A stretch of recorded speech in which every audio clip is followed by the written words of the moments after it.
Good afternoon and welcome to another Sweet Thursday program. Today with author Gail Tsukiyama. Sweet Thursday is the author series sponsored by the Friends of the Lafayette Library and Learning Center, which is the all-volunteer organization that sells gently used books in order to support the Lafayette Library.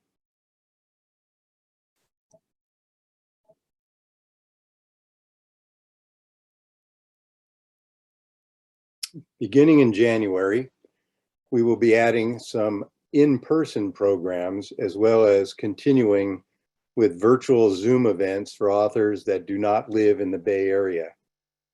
For our live events at the Don Tatson Community Hall, we will be requiring all attendees to show proof of vaccination to enter the building. And for our January meeting, we will limit our seating to 75 widely spaced attendees and require face masks. I hope to see you there. We're using Zoom webinar today, again, and unlike Zoom meeting, we cannot see or hear any of you. Q&A will be open for you to type in your questions for our author. Actually, it's open now, so anytime during the program, go ahead and toss in a question and we'll get to them at the end. And if you miss one of these, or if a friend wants to watch it, or you want to watch it again, sorry about that, then you can go to our YouTube site and watch our programs. My name is Jeff Deeden, and I'm the coordinator for the Sweet Thursday program. Ruth Thornburg will be moderating tonight's program. We have many webinars and live programs scheduled for the next few months. After taking December off, Sweet Thursday will return with our first live program in nearly 2 years on January 27th, when we host Jasmine Darsnick in the Don Tatson Community Hall. Yes, you'll actually be able to meet our author and have her sign a copy of The Bohemians that you can purchase from a representative from Marinda Books. On February 10th, William Kent Kruger will discuss by Zoom his prequel to the Cork O'Connor series, Lightning Strike. On March 3rd, I will return to the moderating role in a lively and in-person conversation with activist Saru Jayaraman about wages in the food industry as chronicled in her book, One Fair Wage, Ending Sub-Minimal Pay in America. On March 10th, we return to a virtual program with Dr. Suzanne Coven and her book, Letter to a Young Female Physician. We also have a number of Wonders of the World programs scheduled, all virtual on Zoom. On December 8th, frequent contributor Avril Angevine will give a talk on American abstraction at mid-century. On December 12th, a docent from the Palace of the Legion of Honor will discuss their exhibition about pastels. On February 9th, Avril will return to talk, for Let's Talk Tabletop. And on March 9th, we will do a collaboration between WOW and Sweet Thursday with author Gabrielle Sells to learn about her biography of abstract painter Sam Francis.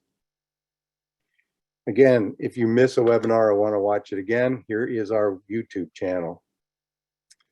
If you want to get our weekly email, it will come every Saturday, which talks about the programming at the Lafayette branch.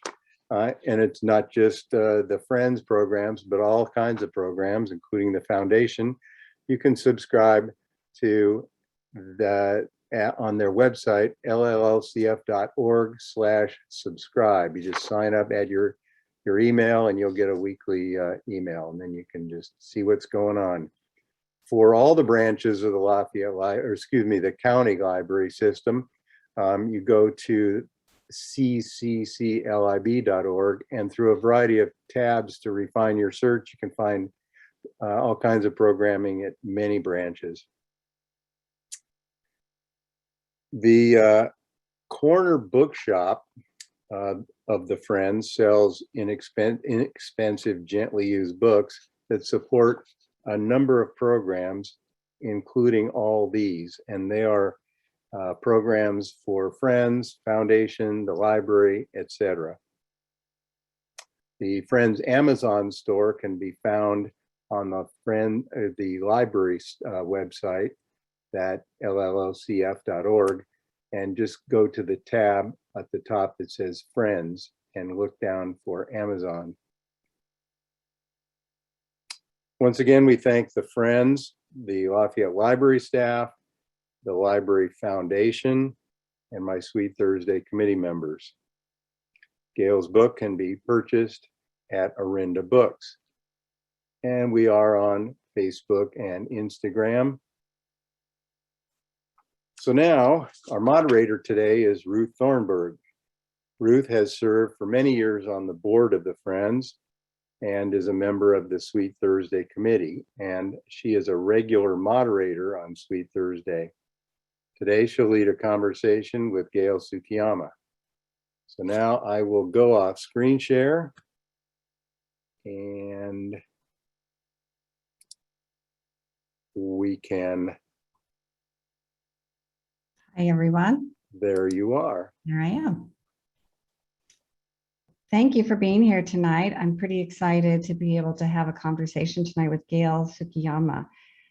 Gail was born in San Francisco, California. Her mother is Chinese from Hong Kong, and her father was Japanese, but raised in Hawaii, which you'll see as we talk about this book. It has some significance to tonight's discussion. Gail attended San Francisco State University, where she received both her Bachelor's of Arts degree and a Master of Arts degree in English, and the emphasis was in creative writing. She was the recipient of the Penn Oakland Josephine Miles Award for Literary Excellence and was the first author to receive the Asia Pacific Leadership Award from the Center of the Pacific Rim and the Ricci Institute. A resident of San Francisco Bay Area, she's taught at San Francisco State University, University of California, Berkeley, and also at Mills College. She's also been a freelance book reviewer for the San Francisco Chronicle and Ms. Magazine. In September of 2001, she was one of only 50 authors who were chosen by the Library of Congress to participate in the first National Book Festival in Washington, D.C. And she's been a guest speaker at the Hong Kong International Literary Festival, the Sydney Writers Festival, the International Festival of Writers in Toronto, and the Vancouver International Writers Festival. Gail is the author of 7 novels that have been published by St. Martin's Press. And this list, I think most of the people in the audience who are fans will recognize many of these titles. Women of the Silk, The Samurai's Garden, Night of Many Dreams, The Language of Threads, Dreaming Water, The Street of 1,000 Blossoms, and 100 Flowers. Her latest novel, The Color of Air, is what we're going to be discussing tonight. So with that, I'd like to welcome Gail onto the screen with me. I'm here. Hi. Hi. Welcome. Thank you. So Gail, I really enjoyed reading this book. The first thing, though, that really caught my attention is just the title, The Color of Air. It's so ethereal. It's just got, I don't know, there's just sort of a sense of magic about the title. And I just wondered if you could talk for a little bit about how you came upon that title. Was it your selection? You know, I know sometimes you don't get to actually name your book once it gets through the process. It's a sad thing when you think your child is named by somebody else. You know, what wasn't mentioned and is never mentioned is that I started as a film major. I wanted to make films. And then I moved over to the writing department at San Francisco State at that time because taking classes in film was so static and so technical that I thought this is not at all like I thought writing films and making films would be. So I moved over to the writing department and I attended a class called Writers on Writing. And it's similar like what I'm doing this evening with you, talking to an audience about the writing a book and a particular book. And the first person who came was a woman poet. And I fell madly in love with poetry. So language became very important to me during my both my undergraduate and my graduate working with writing, because I did all that work, and it kind of laid a foundation, I think, that has stayed with me. Of course, I mean, I would consider myself a lyrical writer, and it's because the poetry background and also the titles. And I usually begin every book with an epigraph. And the epigraph for The Color of Air is, I actually wrote it down because the very color of air in the place I was born was different. The smell of the earth was special, redolent with memories of my parents. And it was a quote from that Somi Soseki, a Japanese writer, and I just stumbled upon it. Sorry, I forgot to unplug the phone. I stumbled upon it, and I realized right away that this kind of encompassed what I was thinking about the book as a whole. And this was early on. So what I wanted to do, so I put down that, and I thought to myself, the book is somehow going to revolve around this epigram. And later on, when I was thinking of a title, and my editor came to me, and of course, all her titles had to do with volcanoes, coconuts, plantations, pineapples, sugarcane, and I thought, that is so not me. And so I made a list of titles. And on the top was this, as I was looking at the epigraph, I said, well, The Color of Air works for me. And because a volcano is erupting at that particular time, the air is colored in a way. And it just made so much sense to me. And I sent it to my editor thinking, please, please let this work. And she wrote back and she said, I think it works perfectly. So there's always a give and take with titles, and it's very interesting. And I have a story about The Samurai's Garden, which was my second novel. It was a case of which it was my second book, and I was still pretty much a early young writer, so I wasn't quite certain how much push I had. And she had come up with a title, and she was in England at the time, and I was with St. Martin's, and it was Macmillan, and she came up with a title that was so, I don't want to say bad, just did not fit the book. And I had used on the contract as a working title, The Samurai's Garden. And it came with the fact that I was reading about samurais at the time, and I was reading about gardens when I was researching the book. So I just put The Samurai's Garden. And when we kind of got on a little tip over the phone, because I refused the one that she had said. And she said, well, you come up with one then. When I get back to New York, I'll call you. So when she got back, I said, well, why don't we just keep The Samurai's Garden? And she said, yes, why don't we? Oh, nice. So you've been able to name more than one of your children. I've actually been, and from that, then I've actually named all the books pretty much. From that, I've never had them say, and that was the beauty of, I was always able to okay the cover of the books, and I was always able to choose the title in the end. So I've been very fortunate, because I know that not every author gets what they want, but it's like you climb one step of a ladder, and you've made it that one step, something's going to come to push you back down. I mean, it's like life, right? I mean, you fight for, at the end, you have to fight for one thing and give up another thing. And I think with the writing world, that's much the same. I'm sure it must be. Well, you mentioned that you're a lyrical writer, and I certainly admire that in the books of yours that I've read, and I agree very much. And I just wonder, does that come to you very naturally, or is it a situation where you reread and you change things so that you get the rhythm and the lyrical sense that you're looking for? I think both. I think it's part of my voice, I would say, because I came from a poetry background. So certainly my voice is particular towards that lyrical. I love reading lyrical writers too.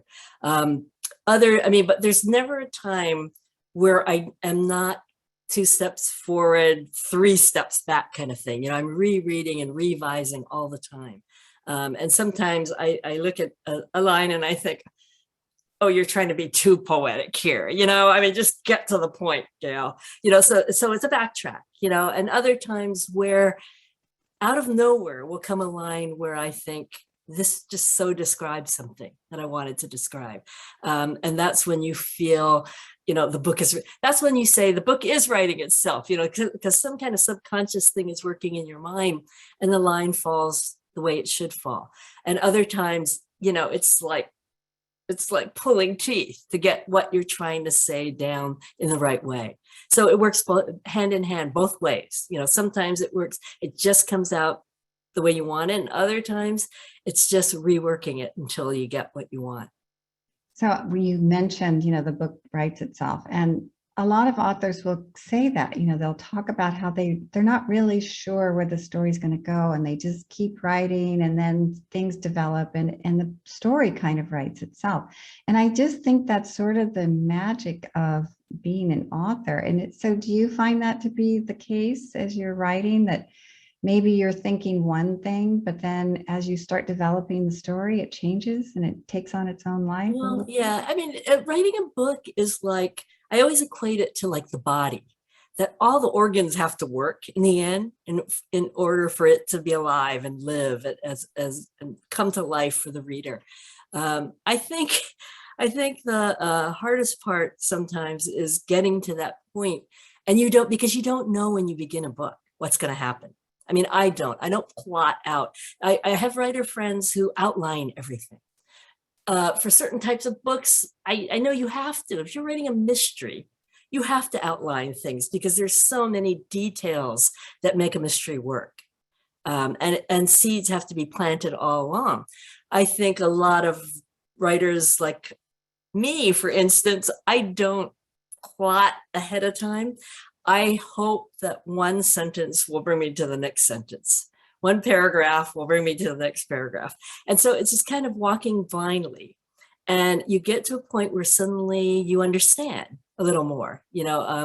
Sometimes I don't know a character until I'm at least halfway through a book. And then suddenly it's like that light bulb goes on in your head and you're thinking, oh, I get her now, or I get him now. This is who he is, and this is who she is. And then I go back and I have to seed certain things to bring me to that point. I was just talking I just spent a week at a writer's retreat, and it was a bunch of writer friends, and we do this every year. And we write during the day, and then we meet for lunch and we meet for dinner.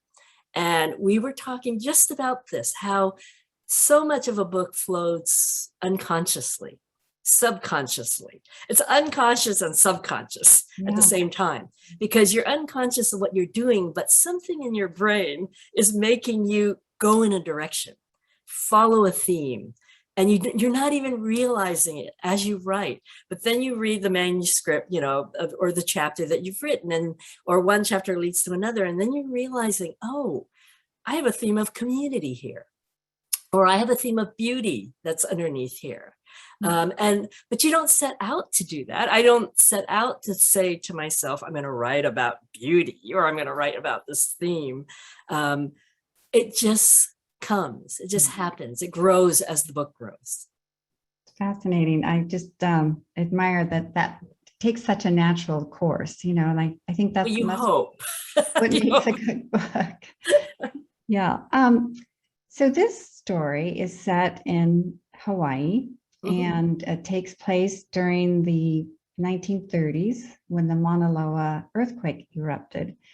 So I just wanted to talk a little bit about Hawaii and the setting, because I don't know, I'm sure most people feel this way, but Hawaii just has such a unique experience. You get off the airplane and you are in Hawaii. There's just you couldn't be anywhere else. Even, I think, different from other tropical places I've been. There's just something unique and special when you get off that airplane. And so creating the setting to be in Hawaii, I think already just sets a wonderful scene. So could you just talk about the meaning of Hawaii to you and why you selected this particular setting for this book? Well, if my past books, I've been a swinging pendulum between my Chinese side of culture and my Japanese side of culture. And they were all written for different reasons. And it was all an exploration of who I am, you know, as both cultures. And I grew up in the Bay Area, but in the Chinese culture, because my mom was Chinese from Hong Kong and my father was Japanese from Hawaii. So the culture growing up that I had was Chinese. So my very first book was easy to set in China because I felt like I knew it. Whereas my second book, The Samurai's Garden, I was in search of what it meant to be Japanese. And so I kind of swung back and forth with all the books afterwards. And it wasn't something that I thought I would ever do. You know, as a writer, I was born and raised here in the Bay Area. I'm such an all-American girl in so many ways. And yet the culture weighs heavy at the same time. And so I was exploring both sides. And I got to a point where I had finished my 7th book, which was 100 Flowers. And I thought, I don't know if I have another book in me. I mean, I really thought that for a moment, because from the time of that book to The Color of Air was a good chunk of time. I would say close, by the time I finished, by the time it went through the year with the publisher before it comes out, it was probably almost 8 years, which is a long time in publishing. So I was wondering if I had another book, but I came to a point, and so, you know, I stopped for a while and I was doing other things, some nonprofit work. And then suddenly I felt it again. I felt like, oh, I do want to write another book. And I think I want to write about Hawaii, because it wasn't a place that I had explored yet. And it was part of my culture to a certain extent. It was definitely part of my childhood, because my father and his side of the family lived there. So as children, my brother and I always went back to Hawaii. But I didn't think it would come into a book. And then it was, what are you going to write about now? You've chosen Hawaii as the place. And it's what you said, that as soon as you get off the airplane, you know you're in Hawaii. Yeah. So the question that I think I asked myself as a writer is, why is that? Why is Hawaii particular to any other place? Why is Hawaii a blended community, a melting pot that has grown into its own culture? And that's actually where I began.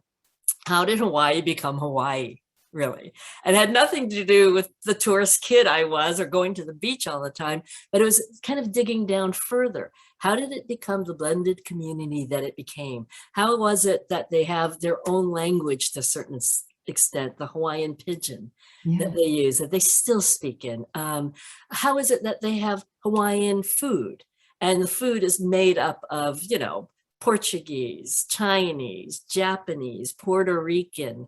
And then as I began researching, which is always a big part of all of the books that I've done, and it's kind of a security blanket to be able to step back and research for a while, I realized that all these different cultures came to the island at the height of the plantation.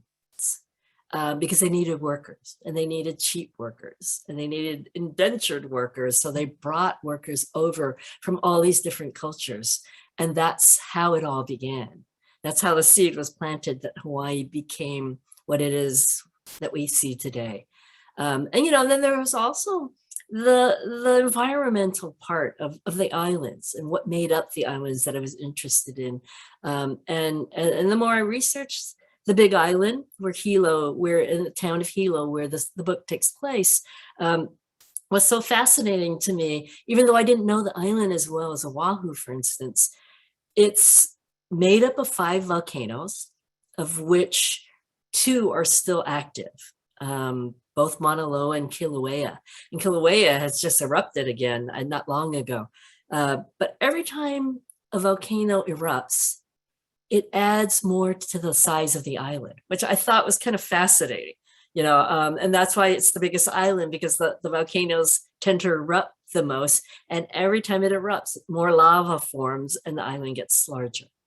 And so all of that fascinated me. I think a lot of what makes a writer spend so much time writing a book is a certain kind of curiosity.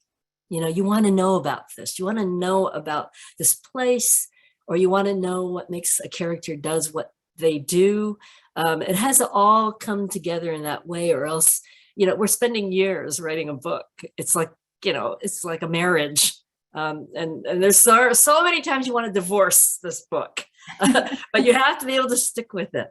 But those were the reasons. It was the curiosity about how it became a blended society, and it was all the myths that come with the natural aspects of the island, the gods that they worshipped. All of that kind of came in vogue when I was researching, and I thought, oh, this is exactly what I want to write about. Fascinating. You do mention the goddess of the volcano, Pele. Pele? Yes. Pele. Anyway, I'd heard that name before, but it was cool to see it carried throughout your story. The other thing about your story, which I really thought was a very strong theme, was the sense of community. And a lot of it centers around the general store. Mm-hmm. You have the Aunties, you have, it's kind of becomes this central spot where everybody gathers. There's a lot that goes on there. And as the volcano begins to encroach and become dangerous in many ways, this is where they come to get their information and the knowledge that they need. What do we think is going to happen? Do we need to leave? That type of thing. So can you just talk a little bit about your sense of community, and was that intentional? I think that's one of the biggest part of not only the Hawaii, but all the cultures that came together that make up the Hawaiian, this modern Hawaii that we see now, are all old cultures. If we talk about, Chinese, Japanese, Portuguese, Puerto Ricans, they're all bringing their culture and their heritage with them. And I found that also really fascinating, but I knew when you're writing a book, you had to focus. It would be very easy to write about all of them. But I chose the Japanese for so many reasons, because they were one of the first cultures that were there, that every time I went back to some of the islands, I would go into these little stores that still are there now, and get the feel of it, and even the smells. It all just brings back history. I could feel how it would have been back then in the 30s or in the 20s or even in the turn of the century. They haven't changed that much, I feel. And there are still those kind of mom and pop tucked away. When I went to research on the Big Island, in Volcano City, there's one. And I walked in and I just felt like, this could be what I was thinking of when I thought of the fish market, when I was writing it. And I thought the same thing is, there was no social media, there was no television, there was no phones even to a large extent. So where would they get their information? So that was born. But I think the thing that I love the most about this particular book, certainly there's all the stuff about Hawaii and the natural aspects of it and how it became what it became, but it really was the Hilo Aunties. And I don't know if the audience has read the book, but they're a group of women who have been childhood friends from the time they were young, because they all went to school and they all grew up and they all came together. And and again, that grew out of just writing and thinking. I started with one, and then I thought, well, she has to have a friend, and then another thing, and one has a mother. And I think it reminded me so much about my culture, my family, the aunts I've had in my life, my grandmother and my great grandmother, all those things that went into these women. And I think when I finished the book, my greatest thought was somehow I've been able to immortalize the Aunties. And they were the Aunties from my life that kind of went into each one. And I think that's one of the greatest gifts of being a writer, is the fact that you can do these things to kind of pay homage from a distance, and to be able to do that. A lot of that came, from from the nurturing, I think, that I got from my childhood on, from these women who did that. And I think everybody has that in their life, the aunties, the Hopefully. mothers. We Yeah. hope that they do, because Yeah. these women are so supportive. They step in for each other when need be. Their, their sense of responsibility toward each other, it's really a close-knit arrangement. And Aunties is the right term for it. I know Aunties gets used in different ways. Yeah, and it's very cultural too, Yeah. when I think about it. In India, they're called aunties. In Africa, they're called aunties. So it's not anything new. It's just a way. It was a way for me to kind of celebrate the idea that all these women gave support to each other, at a time when it was very difficult. And yet I feel in so many ways they had that backbone. They did. Yeah. They did. And they needed that. But they also had fun. I love their hearts game. And I wondered, do you play hearts? Is that something that? Well, that actually came from something that had happened in reality, but I didn't know how to play hearts. And a friend was trying to teach me, as we were playing. And it was weird. I don't know how many hands we had played when finally, again, the light bulb went on. And I figured it out, because it's complicated. It's not so simple. It's not like Jim Rummy or and so I thought, well, I'll put that, I wanted something that brought them together all the time. And I thought, well, hearts will be it.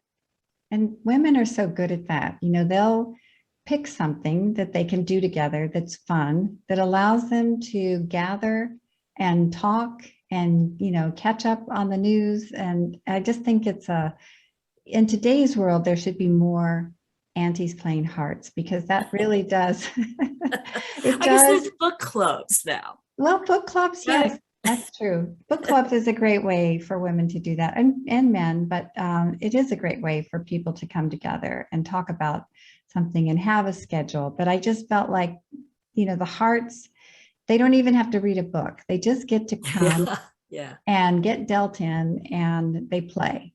But while they're playing, they're keeping alive this really important relationship that they've enjoyed all these years. And, they're solving problems. They're doing all kinds of things. It's not just the game, but it's the connection.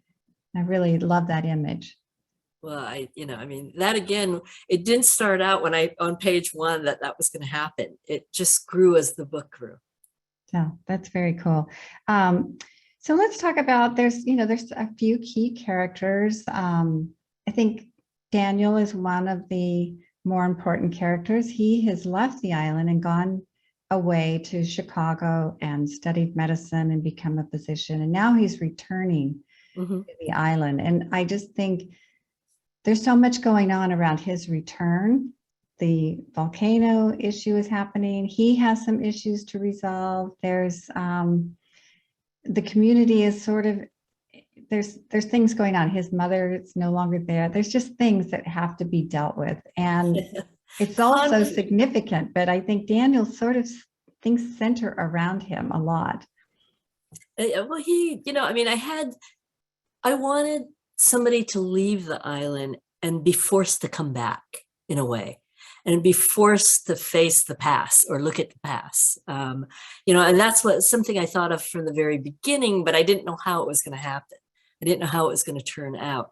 And then I thought, well, what if something's happening as he comes back? And of course, that's the eruption of the volcano. And that kind of becomes an image of what is happening in his life. Things are erupting, things will come out now.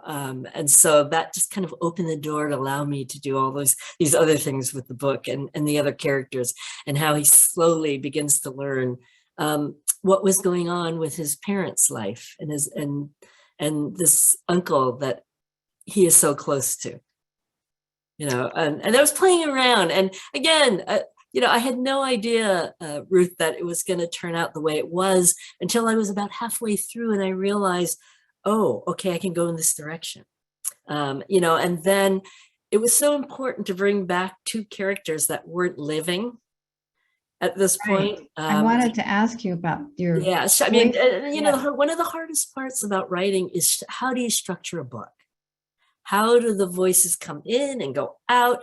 Is who's telling this story? And because I knew that this book was slightly about community, a lot about community, I wanted a lot of voices to come in. So I have all these voices, and then I had these these characters that I knew actually weren't in present day anymore, and how was I gonna bring their voices in? So you know, I toyed with that for a long time, you know, weeks and weeks of how to do this. And then it dawned on me, well, why can't I just have them there and title their section Ghost Voices? You know, and that it would anchor each chapter, and that it would pick up on something that was already laid out for the reader earlier. It was very effective. I loved when these voices would come in.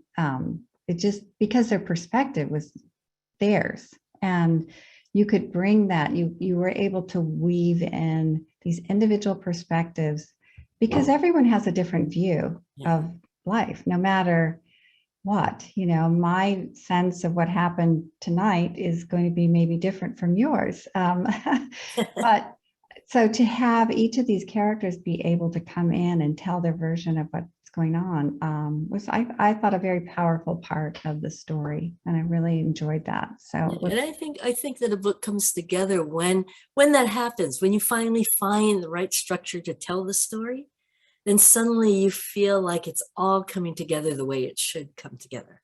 But you know, it took many different rewrites to try to figure out how it's going to fall, and how you, in the end, as the reader, sees it on the page. You know, and that's the thing that drives the writer crazy. It's, you know, how to get it so it seems flawless to the reader when they're reading the story, that you don't stop, you know, that you don't think, oh, this doesn't work. Well, obviously you've gone back and smoothed all of those parts over, but tell us how, you know, I think you spent a long time on this book, and is that typical? Kind of how long did you spend writing this book?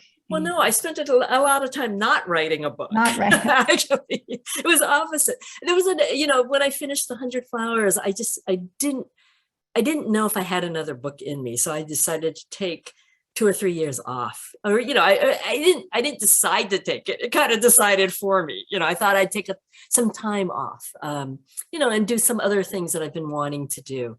And so what happened was suddenly it came back, you know, that feeling of wanting to write a book. So I would say it probably took 4 years to write the book, and then 1 year in production, where, you know, the publisher has the book, and then you go through all the process of putting the book out, which is, you know, early reviews, editing process, finding the book cover, doing the marketing in advance, you know, all those pre-pub things that you have to do is a year in advance of you seeing the book in a library or at the bookstore. Wow. Yeah, that's a long time. So I guess I should have been a doctor. No. I'm glad you were. Or a lawyer. No, I think you made the right choice. So many more of us can enjoy your work as a result. So, so I have a couple of other questions. For one thing, there are a few things I learned reading the book that I had no idea about whatsoever, and I don't think it'd be giving anything away, but there's a point where General Patton makes an appearance in the story. And is that true? What takes place in the story? You know, it's always kind of funny, because I always realize, yes, I'm writing fiction. You know, I can get away with things. I could say, and that question has been asked several times, but that was a fact. Okay, so he really was called in at that point early in his career to do that. So I don't, maybe we should just tell them what happened, but probably doesn't give. I mean, General Patton was leading the army at that time to come in, and Mauna Loa was erupting, and the lava was coming towards Hilo at the time. sorry. It's okay. Was coming towards Hilo at that time, and they needed to try and stop it. I mean, it was very close. It was like a mile away at one point. And they thought if they dropped bombs, bombers came and dropped bombs, that it would push it in a different direction. So it really occurred. Now, it didn't stop immediately. That's the thing. It stopped 2 days after the bombing. Okay. And the Hawaiians, or the people who lived in Hawaii, didn't believe it had anything to do with the army. They thought it was Pele had enough. She was finally ready to stop the eruption. So she was the one who made the choice. Of course, the army thought that they were the ones who had stopped it. So it's like whoever one side or the other, whatever you decide. But it did stop 2 or 3 days after. Interesting. Well, yeah, I thought that was kind of fascinating, and what a crazy idea, but maybe it worked. Maybe Or maybe it didn't. Maybe it didn't. Nobody knows. Don't really know for sure. Well, I mean, there's just been a huge eruption in the Canary Islands, and they haven't tried to stop it with bombing. So I'm assuming it doesn't work. Yeah, you would think there. Because I mean, I think 650 houses and things were burned with the lava flowing down. And I don't think they thought of doing any kind of explosions or anything to turn the lava a different way. So I'm not sure. But, I think, again, I love that it's fiction. Yeah. Fiction is so fun because you can allow your imagination just to go with the story. Except that sometimes you cannot make up things that occurred in real life, like that whole Patton thing. Yeah. I had no idea until I just found that particular eruption at the time that I wanted to write the story in. And suddenly I read this and I'm thinking, whoa, I didn't know that. Yeah, I have to put that in my book. Now it's got to go in the book. Which is so, must be the fun part of writing. What to include. Because even in researching, it helps you to write because you discover things that you didn't know, and you're thinking, oh, I can make that into a scene, or I can put that into the book that makes a character do something. So it all works hand in hand. Yeah, and it works well. So I think so too. Sometimes in fiction and certain things like this with General Patton, it'll send me to my Google and just, say, that's the bad thing. That's the bad thing to have the internet. Everybody's probably going like, is that for real? Or did that really happen? Make that up. Let's talk a little bit about the plantations. I mean, you mentioned that earlier, but they had quite a lot of control over these people that they brought. Not only were they indentured, but they kept them so separate because they didn't want them. That was fascinating to me too, to that they were so proactive and thought so far ahead of time that they didn't want the different cultural groups to intermingle, afraid that somehow they would get together and band against them. And, to me, it was kind of startling to think that they thought that far ahead. Yeah. From the get-go. They thought, well, one village will be here and the other village will be on the other side of the plantation, because we don't want them to get together and then become a force against us, kind of thing, which they eventually did anyway. But even separate, they did that separately. They had their Japanese laborers, they had their, Filipino laborers that weren't intermingling when they became labor unions. And the hard part with this book is, what is this book about? When I started to research, and there was so much about the plantations, and I thought, well, how much of the plantations come into this book? Because my books are usually character driven. I like to write about, the interior character, what happens, what's making them who they are. And I thought, well, I could write this whole book about right on the plantation and never get to the general store and never get to Hilo and never talk about the Hilo Aunties. So there was a time when I had to make those decisions, and those things are hard too. Does the plantations take a front seat or a back seat? And I decided, pretty early on that it would take a back seat, that it would drive the characters, but the characters would always be in the front seat. Yeah, I get that. Couple of other things, and I want to move to questions because I think there are quite a few questions coming in, but do you have something else you're working on? Should we start looking for a new Gail book? Yeah, I mean, something, it was like the damn door or the damn burst with this book. As I was finishing this book, I suddenly had this idea for another book, and I am working on it. Okay. So it won't be as long, I promise you, this time. Okay, well, we'll keep our eyes out then. And hopefully next time you have a book, we can actually do this in person at the library, which I would love to. I love that. I would love to. Well, I'm going to invite Robin and Jeff to come on, and maybe we can get through some of the questions we've got. All right. I have a question from a listener about your father. Was he from the Big Island? And then I would add to that, Gail, is he still alive? And wherever he was from in Hawaii, how much did his childhood influence your thinking? Did he talk about it? I lived in Hawaii for 5 years and had my third child there. So I found it like a foreign culture compared to the United States. And so I wonder how much of what your father brought to your childhood influenced this book. Okay, your first question, he was from the Oahu. Okay. Okay, the second question, he grew up at a time where he didn't say a lot. It was the 50s where dads were very different from the dads now. So culturally, it was when we had gone back to Hawaii that I felt it the most. There are certain things, of course, he brings, like the food and what he liked to do and stuff. But culturally, I think we saw it more as children, and heard it when we went to visit, as opposed to he telling a lot of stories.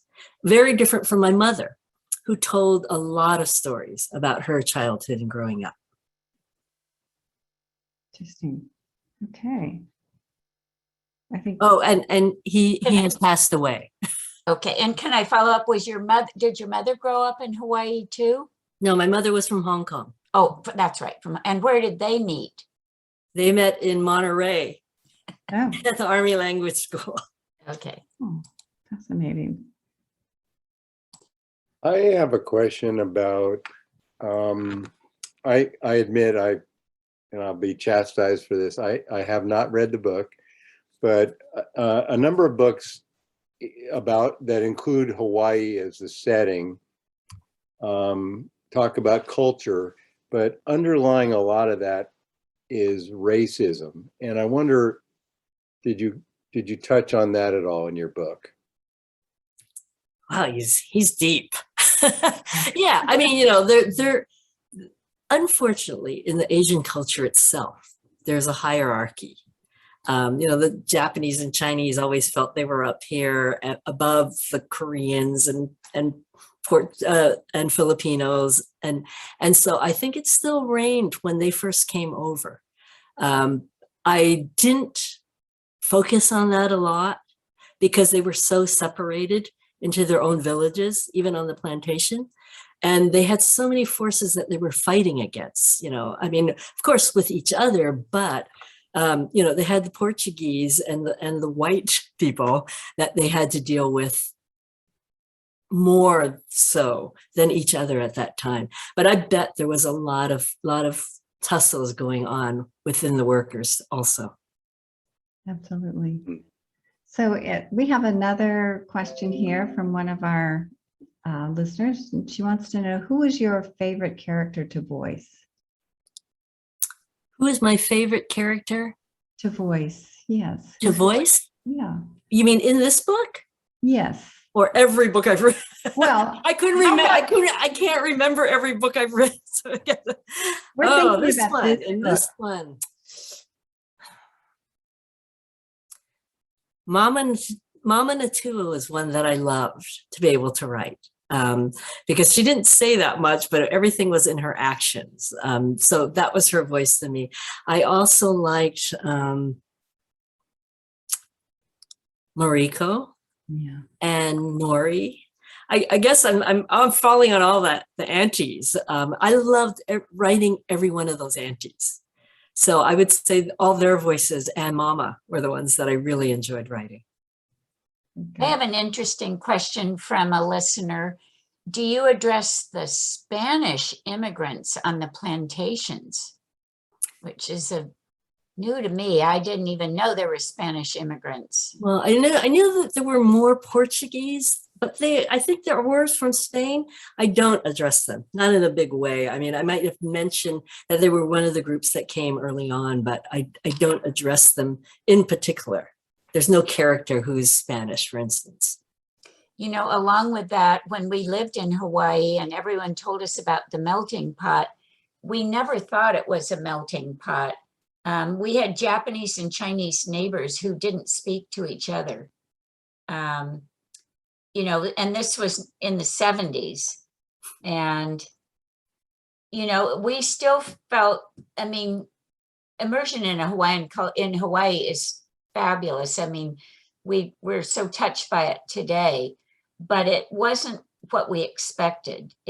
These cultures had their own traditions. And did you find that when you researched or talked about the plantations? Well, yeah, I mean, the separation had a lot to do with that too. So they all stayed within, but you know, even on the plantations, they had a general store there.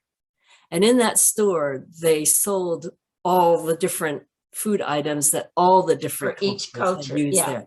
Yeah, you know, so they had to run into each other. They had to have friendships because they worked in the fields together, just like they must have had enemies and animosity. Yeah. So, you know, it went hand in hand. It's like any place in which a lot of people come to.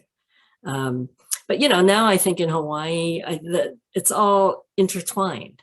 The Chinese, the Japanese, I don't think it's as separated anymore. Good. No, I mean, it's mostly just, you know, it's mostly just Hawaiians versus mainlanders. No, mainlanders love Hawaii. So Keep the tourists out, but let their money come in. So there's another question here. With your poetry background, do you have any favorite modern poets?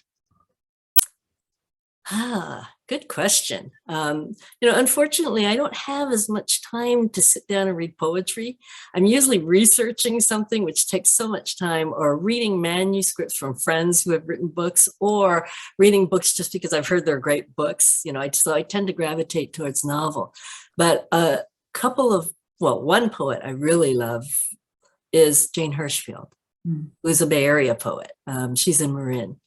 And I really like her. I'm trying to think. I did my master's thesis on Elizabeth Bishop, whose work I like. I mean, before Frances Mays used to write wonderful poetry before she wrote Under the Tuscan Sun. So, you know, Bill Dickey was another one, William Dickey. But I haven't read a lot of the more recent younger poets, which I would like to do when maybe in between a book, when I finish the one I'm working on. So along that, I'm just going to add something on. Are you reading any novels right now that you're particularly enjoying, or do you have an author that? Well, you know, I just did a couple of interviews for the Kidney Foundation Authors Luncheon, and I interviewed Walter Mosley, whose work I didn't know at all, and he's you know, because he writes detective kind of novels, but he was wonderful. And I read Fuzz by Mary Roach because I interviewed her, and I read a book that I've been wanting to read forever, and just read it because he was also with the Kidney Foundation, and it was A Gentleman in Moscow, which I loved. And he has a new book out that I hear is also very lovely. Yeah. Yeah, he does have a new one. I'm looking forward. It's on my list. Yeah, me too. I actually was going to ask you if Frances Mays was one of your professors, or am I mixing up the timeline? No, she was. I was actually her assistant for a little while. And I have a story where I was at that time there, I was actually Xeroxing things, you know, now it's so easy. I was Xeroxing something in the creative writing office, and she had walked in and she said, what are you working on? And I go, I'm working on this book about this young man who goes to this, it was Samurai's Garden. I said about a young man who's ill and he goes to his great-grandfather's beach house, and I'm not sure what's going to happen, is what I told her. I go, what are you working on? She goes, I think I'm going to write this book about us trying to renovate the house in Italy. And so it all became Under the Tuscan Sun. Nice. Wow. That's cool. Well, we have a comment, not a question. It says, I simply want to compliment Ms. Tsukiyama on continuing her wonderful writings, which I continue to enjoy ever since her early program after her first book talk at San Ramon Library. I hope there will be many more stories. Oh, thank you. But to follow that up, I think you might not realize how many people you influence.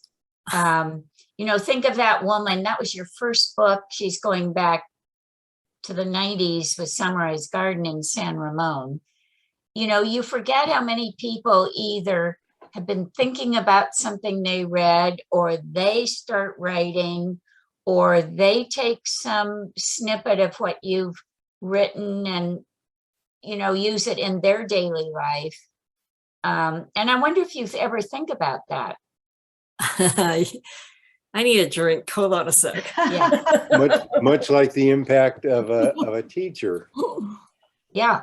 But I mean, I'd say, Gail, you've had so many successes, and I could go out and stand in the street and find in 5 minutes people who've read at least one of your books. I think it's more that I've always felt really lucky, that I was able to write a book, to get published at the time I got published, because I always feel that if I had written Women of the Silk even 5 years prior to the time I had written it, it might not have been published. It was because of Amy Tan had written the Joy Luck Club. Yeah. And suddenly, she swung open the doors for Asian American writers to write and to be published. And I think that she made the whole difference in that sense. And, before then, there was also Maxine Hong Kingston, but it wasn't that big economical splash that Amy had made. And it just changed everything. Suddenly you saw so many more, third world voices that started to become published. And I really believe that timing is everything, and timing is so important. And I was so lucky to be writing at that time. So it's hard to think anything, but I hope they like this book. As I'm writing a book, I can't think beyond that, because, I'm always worried, like, what if readers don't like this book? Well, it's okay. I had to write this book because that's what I do, right? But it's always a worry. It's more worrying than thinking otherwise. But as we talked earlier, so many people are reading today. And so when you write something and there are readers all over the place, and you probably have no idea how you're impacting. Well, you can't think of it. It's like, I think maybe not. Yeah, when you begin a book, you feel like you have a whole city sitting on your shoulders. Yeah. It starts out from your editor, your agent, your publisher, then book clubs and people who've read your books, and everything. Everybody's there with you, and you're worrying. You're thinking, is this going to work? And then as you're writing, they all fall away, and then it becomes. And I think that every writer has to write the book for themselves first, and that's the only way you can write a book. You can't worry about everybody else who's going to read it, or else you'll just stop cold in your tracks. That makes a lot of sense. Well, Well, there are lots of other here. Yeah. we do have another question. Good. It's not a question. Women of the Silk is one of my absolute favorite books. That makes me think that unions seem to be in that book and this. I'm not sure Unions. Yeah. unions seem to be in. Oh, That's true. Yeah, very true. Again, it wasn't something planned. It was just, it happened, because of the storylines. We have another fan here who says, I'm not a huge reader. You are one of my favorite authors, and I've read many of your books. I'm excited to read your new book. Thank you. So Thank you. one of our readers. So I'd have to say you're one of the most interesting authors for us to interview, because you talk a little bit about the process of writing and the joy and the pitfalls, but also your personal connection to it. And then just your storytelling, lyrical way about it. I mean, you encompass all of that, Gail. It's fun to have you. It is fun to have. Well, you know, I mean, it's all it's what makes a book. Yeah, I guess I'm trying to it say, is. you know, the ups and the downs, the backwards and forwards, you know, and if you're lucky, then you produce a book. Nobody caused Really this kind of much. you two. Nobody caused this much. I don't That's why understand. you don't have to worry about turning off your phone. Well, I hate to bring this to a close, but unless either of you have another thing to say, I personally just want to thank you so very much for being here with us tonight. It's just been a joy to talk with you and learn more about you and the book. And so we look Thank you forward so to much. And, you know, Lafayette, all the libraries have been so good to me throughout my career. And I will never forget it. And I'll always be here if you ask me. Okay, well, count on it. Yes, Gail, thank you so much, and happy Thanksgiving. Yes. To all of you also. Yeah. Happy holidays. Yes. Take good care. For sure. All right. Bye-bye. Bye, Bye. Until everyone. next time. Bye-bye.